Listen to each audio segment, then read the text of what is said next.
பிரிட்டனுடைய Manchester ஏர்போர்ட்டில் மிகப்பெரிய அளவு பனிப்பொழிவு வந்துருச்சுப்பா அப்படின்னு சொல்லி விமான சேவை எல்லாமே ரத்து செய்யப்பட்டிருக்கிறது, இல்லாட்டி காலதாமதம் ஆகிருக்கு. இதையே நான் முதல் செய்தியாக வந்து சொல்கிறேன் அப்படின்னு கேட்டிங்கன்னா வேறு எதுவுமே கிடையாதுங்க. இப்போ நீங்கள் நேராக ஆப்கானிஸ்தானில் எடுத்து பார்த்தீங்கன்னா நேற்று வர உரைநிலை காரணமாக ஒரு 70 நபர்கள் உயிர் அப்படிங்கிறது பிரிந்து விட்டது.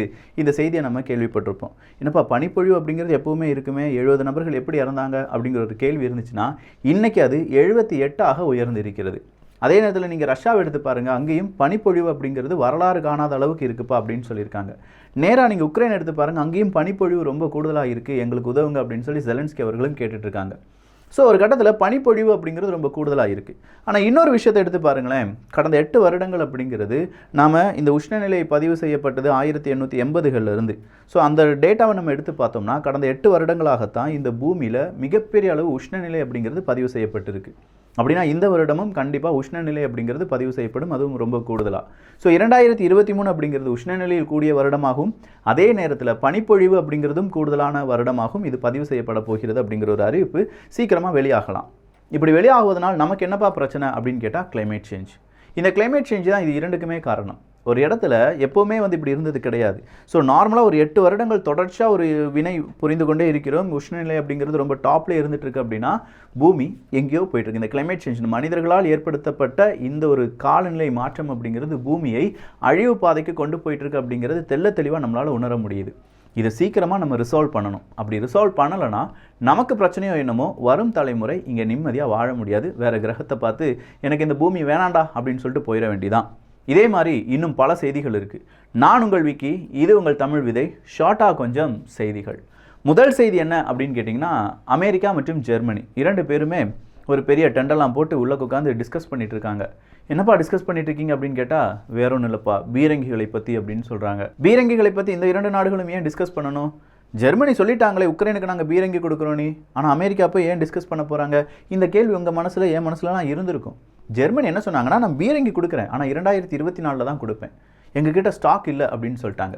ஸோ ஜெர்மனியை எப்படியாவது கேன்வாஸ் பண்ணி நம்ம ஜெர்மனிகிட்டேருந்து பீரங்கியை வாங்கி எங்கே கொடுத்துடணும், உக்ரைனுக்கு கொடுத்துடணும் அப்படிங்கிற ஒரே முனைப்புடன் செயல்படக்கூடிய நாடு அமெரிக்கா தான்.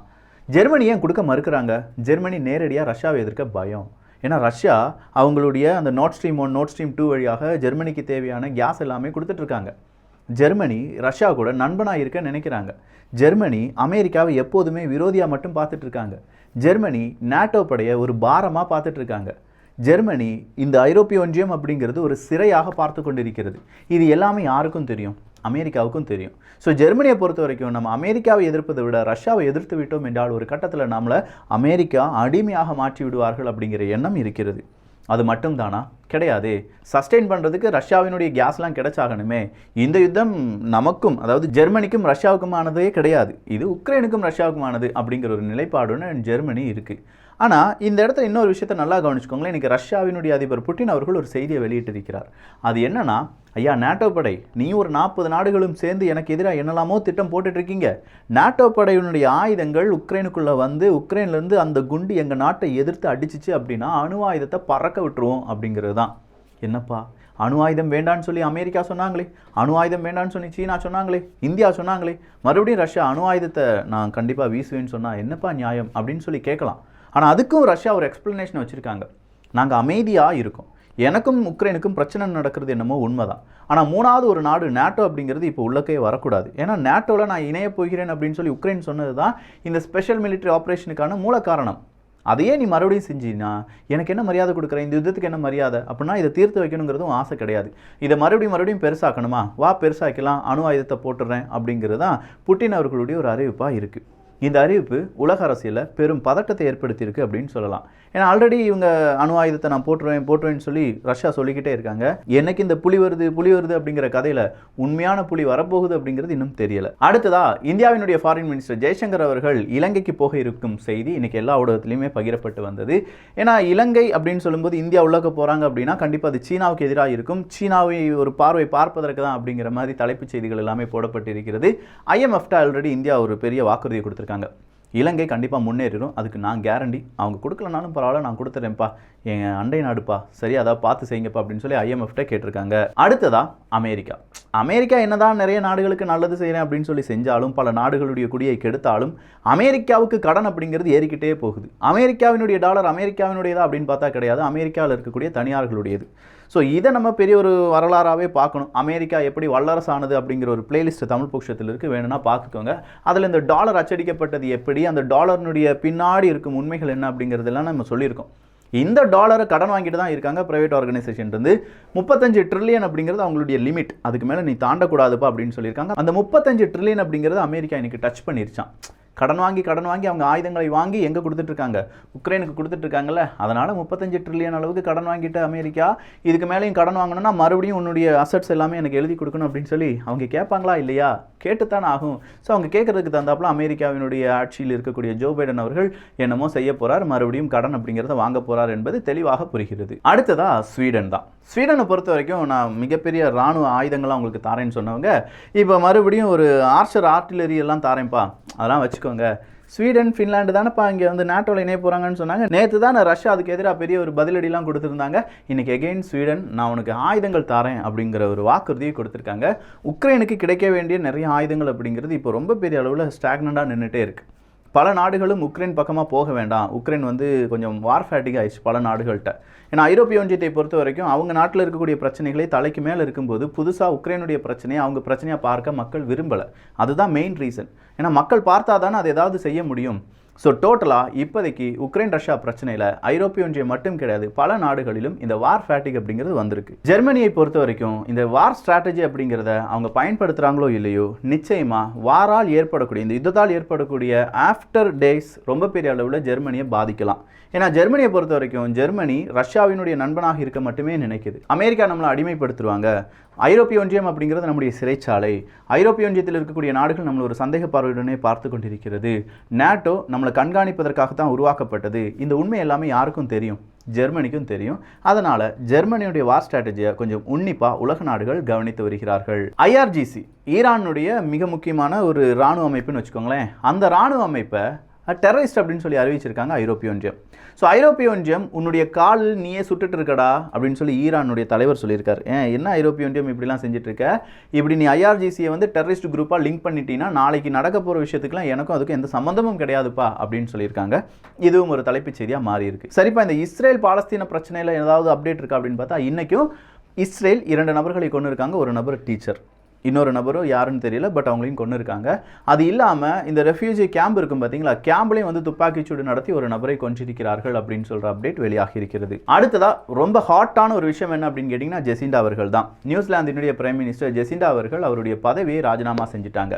கொரோனா வைரஸை ரொம்ப பெரிய அளவில் கட்டுப்படுத்தினாங்க, இல்லாட்டி ஜீரோ கோவிட் பிளான் அப்படிங்கிறது ஜெசிண்டா அவர்களால் தான் முதன்முறையாக பேசப்பட்டது. ஸோ அதன் பிறகு என்ன நடந்துச்சு அப்படின்னா மறுபடியும் அடுத்த வேரியண்ட் வந்துருச்சு. கொரோனா வைரஸ் ஜீரோ கொரோனா பாலிசியாலலாம் நம்மளால் என்ன செய்ய முடியாது, தாக்குப்பிடிக்க முடியாதுன்னு நினச்ச ஜெசிண்டா அவர்கள் இந்தியா மாதிரியான நாடுகள் கொரோனாவை கட்டுப்படுத்த என்ன யுக்தியை பயன்படுத்தினாங்களோ அதையே பயன்படுத்த ஆரம்பித்தாங்க.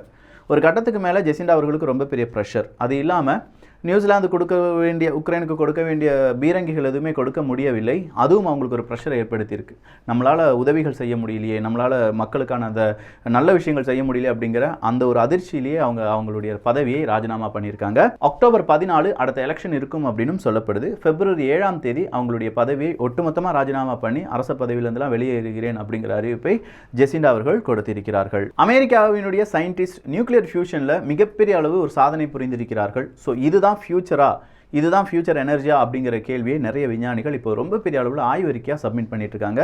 இந்த நியூக்ளியர் ஃபியூஷன் அமெரிக்கா கண்டுபிடித்த மிக முக்கியமான இந்த நியூக்ளியர் ஃபியூஷனில் என்ன மாதிரியான ஒரு சாதனை செய்யப்பட்டிருக்கிறது அப்படிங்கிறத நம்ம வேறொரு காணொலியில் பார்க்கலாம். கசக்ஸ்தானினுடைய பிரசிடென்ட் அங்கே இருக்கக்கூடிய பாராளுமன்றத்தை டிசால்வ் பண்ணிட்டாரு. சீக்கிரமாக எலெக்ஷன் வரும் அப்படிங்கிற ஒரு அறிவிப்பையும் கொடுத்திருக்காங்க. இந்த கசக்ஸ்தானில் ஆல்ரெடி ரஷ்யாவுக்கு எதிரான பல முடிவுகள் எடுக்கப்பட்டது என்பதும் இங்கே குறிப்பிடத்தக்கது. ட்விட்டர் தாலிபன்களுக்கு ஆதரவாக இருக்கக்கூடிய அக்கௌண்ட்ஸ் அவங்க யாராவது ப்ளூடிக்லாம் வச்சுருந்தாங்க, நீ $10 $8 கொடுத்து ப்ளூடிக் வச்சிருந்தாலும் அந்த ப்ளூடிக்கெல்லாம் எடுத்து நாங்கள் நீக்கி விடுவோம் அப்படிங்கிற அறிவிப்பை கொடுத்து தாலிபன்களுக்கு ஆதரவாக இருக்கக்கூடிய அனைத்து விதமான அக்கௌண்ட்லையும் ப்ளூடிக் அப்படிங்கிறத வெரிஃபைடு அப்படிங்கிறத நீக்கி இருக்கிறது.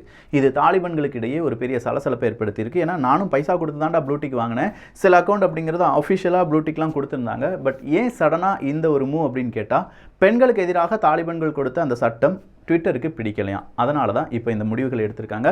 அதே நேரத்தில் உலக அமைதிக்கு தாலிபான்கள் எச்சரிக்கையாக இருக்கிறார்கள் அப்படிங்கிறதும் ட்விட்டர் பக்கம் இருந்து கொடுக்கக்கூடிய விளக்கம். புட்டின் அவர்களும் சிரியாவினுடைய அதிபரும் பேசிக்கொண்டார்கள். ஸோ அடுத்ததாக சிரியாவில் என்னென்ன பிரச்சனைகள் இருக்குது, எப்படி சால்வ் பண்ணலாம், துருக்கியினுடைய காய் நகர்த்தல் எந்த மாதிரி நிலைமையில் இருக்கிறது, இது எல்லாத்தையும் டிஸ்கஸ் பண்ணதாகவும் சீக்கிரமாக சிரியாவில் ஒரு அப்டேட்டை ரஷ்யாவால் கொடுக்க முடியும் அப்படின்னு சொல்லப்படுது. ஒருவேளை துருக்கிக்கு எதிராக ரஷ்யா வாய்ப்பில்லை, இப்போதைக்கு கிளம்புகிறதுக்கான வாய்ப்புகள் கிடையாது, அமைதி பேச்சுவார்த்தை நடத்தலாம் அப்படின்னு புட்டின் அவர்கள் சொன்னதாகவும் கூறப்படுகிறது. பெலரஸை சார்ந்த ஒரு பாடகி அவங்க என்ன செஞ்சுருக்காங்கன்னா, பெலரஸில் ஒரு பாரில் ஒரு பாடலை பாடியிருக்காங்க. அது உக்ரைனுடைய பாடல்.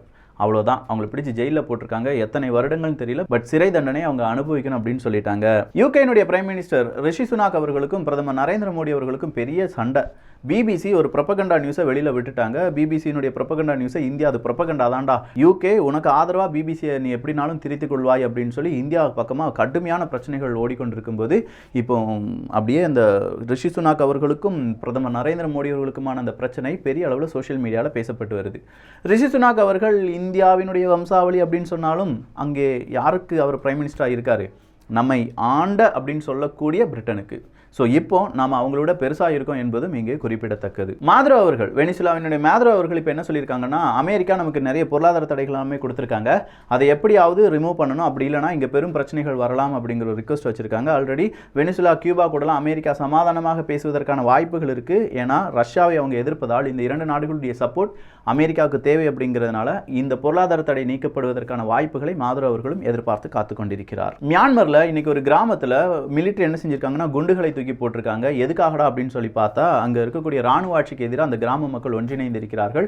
அதில் 7க்கும் அதிகமான நபர்கள் இறந்து விட்டார்கள் அப்படிங்கிற செய்தி வெளியாகி இருக்கிறது. நெத்தன்யாகு அவர்களுக்கு இப்போதே பெரிய பிரச்சனை ஆரம்பிச்சிருக்கு அப்படின்னு சொல்லலாம். நெத்தன்யாகு அவர்களுடைய மிக முக்கியமான நண்பரை உடனடியாக ஃபயர் பண்ணணும் அப்படிங்கிற ஒரு கோரிக்கை நிறைய நபர்கள் கேட்டு வருவதாகவும், இது நெத்தன்யாகு அவர்களுடைய அரசியலுக்கே ஒரு பெரும் பிரச்சனையாக மாறி வருவதாகவும் செய்திகள் கூறுகின்றன. New era of collective defence அப்படிங்கிறதா நாட்டோ படையினுடைய அடுத்த தாரக மந்திரம். நாட்டோவே ஒரு கலெக்டிவ் டிஃபென்ஸ் தான். இப்போ அந்த கலெக்டிவ் டிஃபென்ஸ் இல்ல, நாங்கள் மறுபடியும் ஒரு புதிய உலகத்தை கண்டுபிடித்திருக்கிறோம் அப்படின்னு சொல்லியிருப்பது அந்த 40 நாடுகள் பிளஸ் உக்ரைனுக்கான உதவிகளை தான் நாட்டோ நாடுகள் சொல்லிட்டு வராங்க. ஸோ நாட்டோ நேரடியாக களத்தில் புகாம அந்த 40 நாடுகளை சேர்ந்த ஒரு கூட்டமைப்பு உருவாக்குறாங்க பார்த்தீங்களா, அந்த நாடுகள் தான்ப்பா இந்த உதவிகள் செஞ்சாங்க அப்படின்னு சொல்ல போறாங்க. மறு வச்சுட்டு வந்தாலும் மறு வைக்காம வந்தாலும் நாட்டோவினுடைய ஆயுதம் வந்தா ரஷ்யா எதிர்வினை செய்யும். சீனா கொரோனா வைரஸினுடைய மிகப்பெரிய ஒரு கோர பிடியில் இருப்பதாகவும், இந்த வெக்கேஷன் டைமில் இன்னும் சீனாவினுடைய பாதிப்புகள் அதிகமாக மாறலாம் அப்படிங்கிற ஒரு செய்தியும் வெளியாகி இருக்கிறது. இது சீனாவுக்கு மிகப்பெரிய ஒரு வருத்தத்தையும் தரலாம். பிரான்ஸில் ஒரு பெரிய ஸ்ட்ரைக் நடந்துட்டு இருக்கு. அங்கே இருக்கக்கூடிய பென்ஷன் ஸ்கீம் அப்படிங்கிறது மாற்றி அமைக்கப்பட்டதாகும். அதில் 65% டீச்சர்ஸ் அப்படிங்கிறவங்க